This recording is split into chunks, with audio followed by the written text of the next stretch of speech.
Hi everybody. I want to talk about why do some people believe their own lies. This is something that I've seen come up before.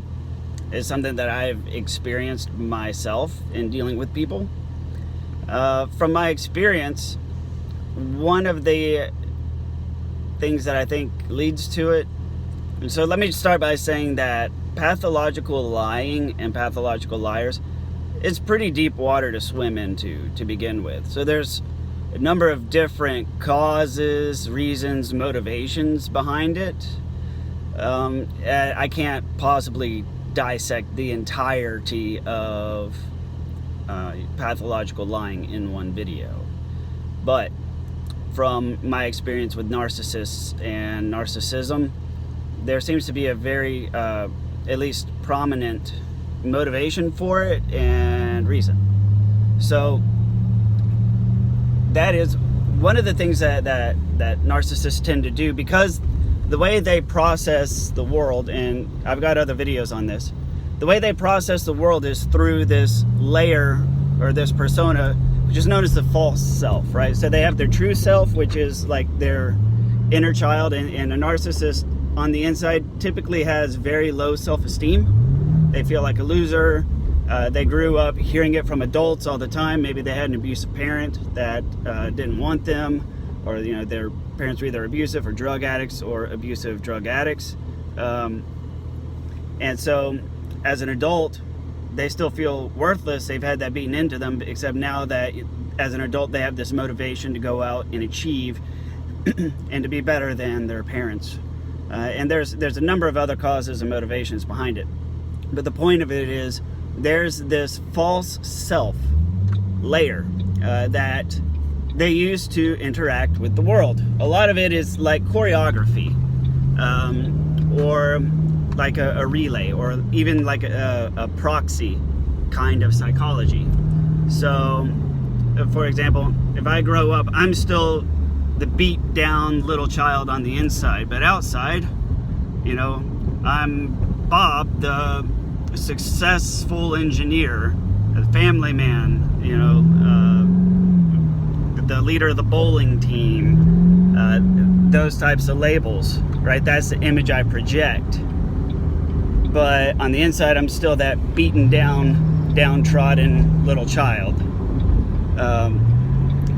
And one of the things that can develop from this particular type of childhood, where you're taking abuse and taking blame from adults for no reason of your own, is children will develop this side narrative. Like, they're only blaming me because they had a bad day at work. The only reason why they're punishing me is because they got, their boyfriend or girlfriend broke up with them. I've done nothing wrong. I'm just taking the blame. I'm the scapegoat, right? So after a while, the way that children grow up and children develop in such an environment is they learn to associate negativity with not being their fault. And there becomes this explanatory voice in their head that says, this isn't really your fault.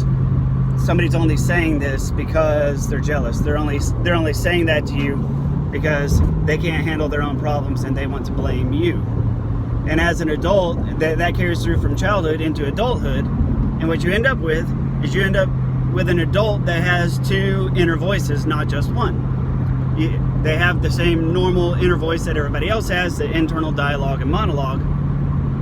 But then as they're going through life, when negative things happen, there's like this second little voice in their head that explains to them why somebody is being negative. And the core argument is always, it was not because of anything I said or did. I am innocent. And that's because growing up as a child, that was the case.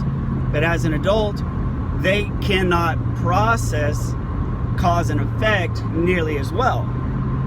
And as an adult, the base assumption is still, I've done nothing wrong because I'm on the happy path and I'm achieving happiness, and look at how far I've come.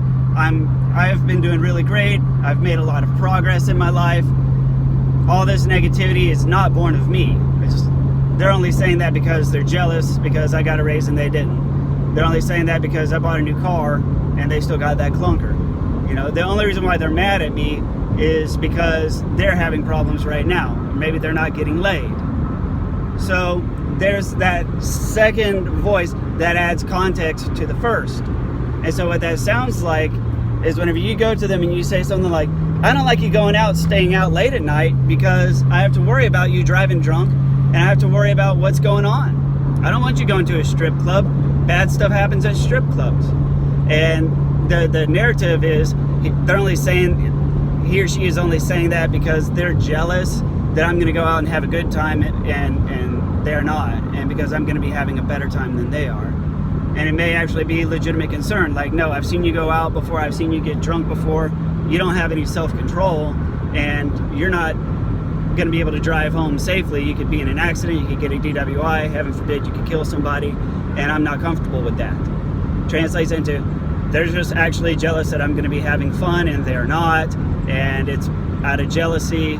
There's nothing wrong with going to a strip club and having a few drinks with friends. There's nothing wrong with that because that's what I want to do. So they hear everything that you're saying. They hear the words you're saying. And the meaning is altered. And so that means from that point on, in the retelling, when they go to retell it, their version of events, the way that they recall it, is drastically different. So a week later, when it comes up, let's say for instance in counseling or therapy, you say, I didn't want them to go to the strip club because I've seen how they're not a good drinker. They don't behave when they drink. They drink too much. They start acting out. And I don't want them driving on the road late, possibly drunk, where they could get picked up, go to jail, get in an accident and kill somebody. That's your version of it. Their version of it is, yeah, he just got really jealous and controlling because I wanted to go out and have fun with friends and he wasn't okay with that. He's not comfortable. Anytime that I go out, not under his watchful eye, he freaks out because he wants to be in control of everything, etc., etc. So that's why. And that's because at the time of it happening, there was that second narrative in there changing the message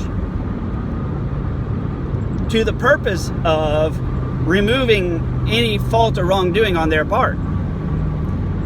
Rational people understand that I screwed up and I'm sorry, right? Rational people understand that, oh, I can totally see, yeah, I totally get that based on my past behavior. I can understand why you're uncomfortable. So I'll respect that, I won't go, right? That is the rational, respectful thing to do in a relationship. You have to respect other people's feelings. But that doesn't happen when you're in a relationship with somebody like a narcissist or a pathological liar or anyone with pathology in this second narrative that goes on. So, and that's how you end up with somebody who believes their own lies.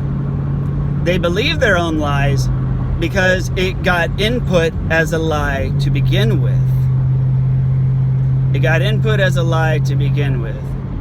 And the bad thing about that is over time, as life changes and continues to move forward, because of this secondary explanatory process, the more time that goes by, their memory, their perception of events, their versions of events will change over time. And this is something that is common in everybody to begin with. Case in point, when my ex was having her affair, I was very suspicious and she explained it away to me as, you know, I was being stressed at work, I was just tired, you know, I'm your wife, I love you, I would never do anything to hurt you or cheat on you, I'm glad you told me, you should not be feeling that way about me because I'm your wife and I would never do anything like that, as she's texting the homeboy after I go to bed. But in my recollections, right, that would have been like, yeah, that was back whenever work was going really bad, the stress was coming home with me, it was affecting my relationship. I was just getting very suspicious, and I was taking it out on my wife at the time. Now turns into, well, she was hiding an affair, right? So, all that being said, yes, the versions of events of the past can naturally change as information comes to light. But that's also when the reality of the past changes and your understanding of the past changes. Now, the same thing is true of people that have this second dialogue, pathological liars, and people who believe their own lies. Because as time goes by and they start processing the past, that secondary voice is going to change their perspective of the past based on whatever it's currently saying. The only difference is there was no grand revelation. There was no discovery of something darker and deeper and unforeseen. There was no additional discovery. There was only additional dialogue. And that's the fundamental difference. And that is how, after repeated interactions with somebody who believes their own lies, the retelling of it always comes out different, and they swear to God that it's accurate and correct because their understanding of it is exactly the same as the way it went in, but it went in deceptively from the get-go. And I hope that makes sense. Anyways, pathology is a very, very deep running area of psychology. Like I said before, there's no way that I could ever hope to cover all of it. This is just one slice of it, and from my own personal experience. I'm sure there's quite a bit more to it. But I hope this helps you. Please comment. Let me know if this sounds correct, because I'm just one guy, and I'm not certainly not the authority. So if you've ever experienced this or encountered this, and it sounds familiar, by all means, comment. Let me know. I want to hear from you, and see if I'm right on. See if there's anything else you can add to it, because I want to hear from people who have had different experiences with liars. So, thank you once again, and I'll see you on the next video.